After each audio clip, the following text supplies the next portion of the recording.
Make sure you save all the time in Stalker 2. You're gonna die to enemies, to anomalies, and other things. No, God! Here's a bunch of mistakes to avoid during your time in Stalker 2. Let's go.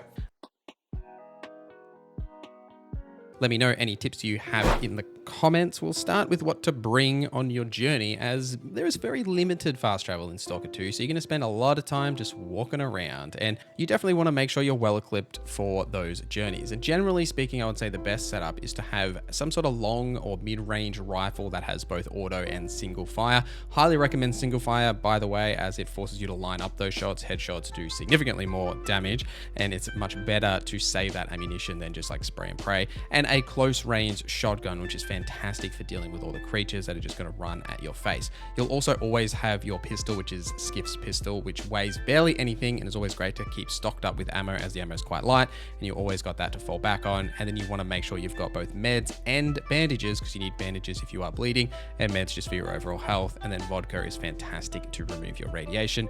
Food is less critical. I often just sell food because for the most part you'll find food when you're out exploring and you can just eat it and consume it at that time. Or if say you sleep in a bed and you get really hungry, your stash is typically right there anyway, so you can pull some food out of your stash, which is where I often store it, and then you'll be able to eat that food as well. And by the way, sleeping in your bed does fully restore your health and remove your radiation, as long as you're not got too much radiation that you can't actually sleep. Inventory management is so crucial, as you can carry barely anything in Stalker 2, so you want to make sure you are using that stash as much as possible. There is one in every major town, and they're all linked, so whatever you put in that stash will be consistent across the board. What you should store here is really anything that you want to keep, but you don't necessarily need it right now. So for me, that's like guns that I want to keep for the future, artifacts that I'm not currently using, ammo that I want to keep that I'm not currently using as well.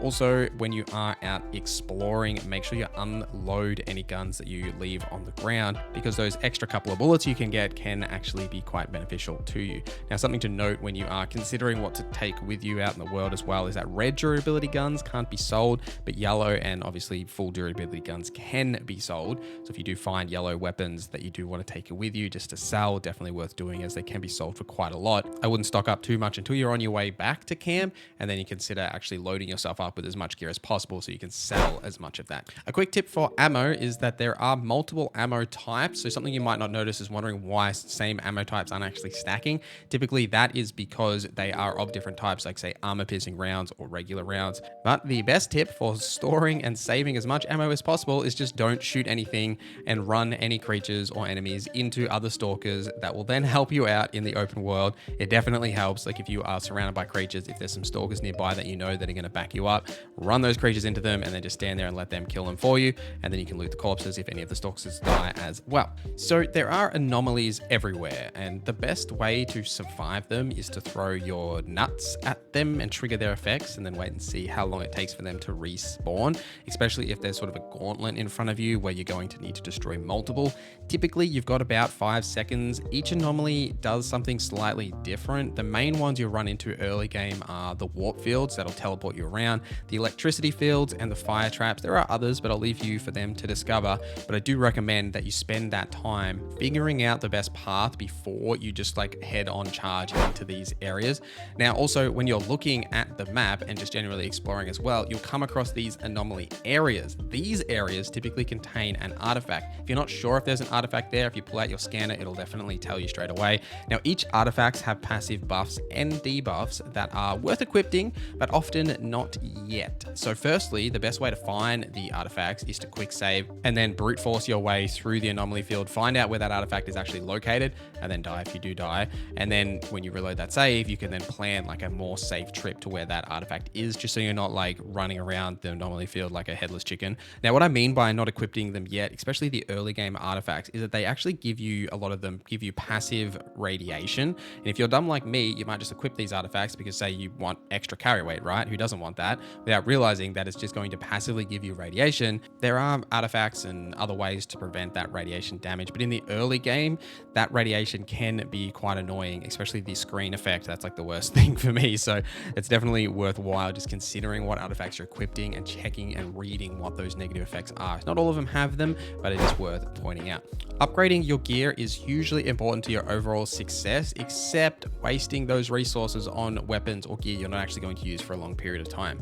In the early game, the one thing that I would 100% upgrade is Skiff's pistol, because you're going to carry this with you through most of the game, and it's super cheap to repair. It also weighs like virtually nothing, and the ammo type is quite common as well, so it's always good to have this as a backup, and it is relatively cheap to upgrade just to make it a quality pistol. In terms of your armor, I definitely wouldn't be upgrading that first armor. I'd wait until you find something a little bit better and then consider upgrading it. But keep your guns repaired. That's probably the main thing for the weapons you're using until you find, say, a custom rifle that we're going to talk about a little bit later in this video about how to get one, or something else that you actually want to use for an extended period of time. Don't just upgrade the main guns that you have at the start of the game willy-nilly, because you'll probably find better custom variants of certain weapons later on. And if you do make a mistake, you can always undo the last upgrade you did, but you can't undo 2 in a row. You can only undo the last upgrade that you actually put through.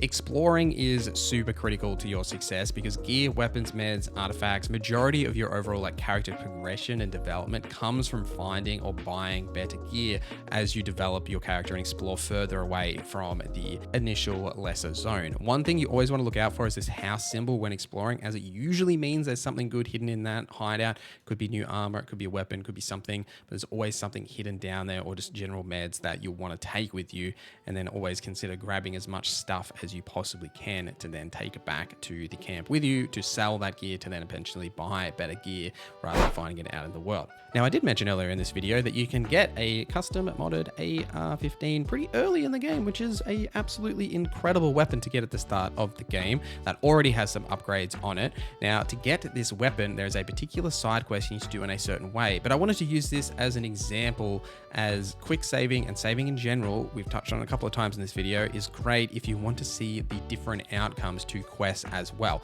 There's a lot of choice and consequence that you'll make in Stalker 2, and this will allow you to say save, see what the outcome or the reward for a quest is, and then either make that decision or go back and make the other one. So this quest that we're talking about here is called Poppy Field. This is a side quest up in sort of the top left-ish area of the lesser zone. Now, when you're up here, you'll obviously know where you are because there is poppy fields everywhere, but when you complete this quest, you'll be picking up a religious icon that you can either give it to 2 people. If you give it to the gentleman that's at the poppy fields, Pomor, he will give you an unknown stalker's AR-416. I think I said 15 before, but it's a 16, my bad. This weapon has great range and accuracy and rate of fire, as well as very solid damage and penetration. It's also custom. It has like a holder on the bottom, and what's great about this as well is that because of the weapon it is with its sight, you can actually mod this and make changes to it if you do want to. But the downside is the durability is quite low, and I would absolutely be repairing it before you choose to use it for an extended period of time, which is quite expensive, but if you save up those coupons, you should be able to do it.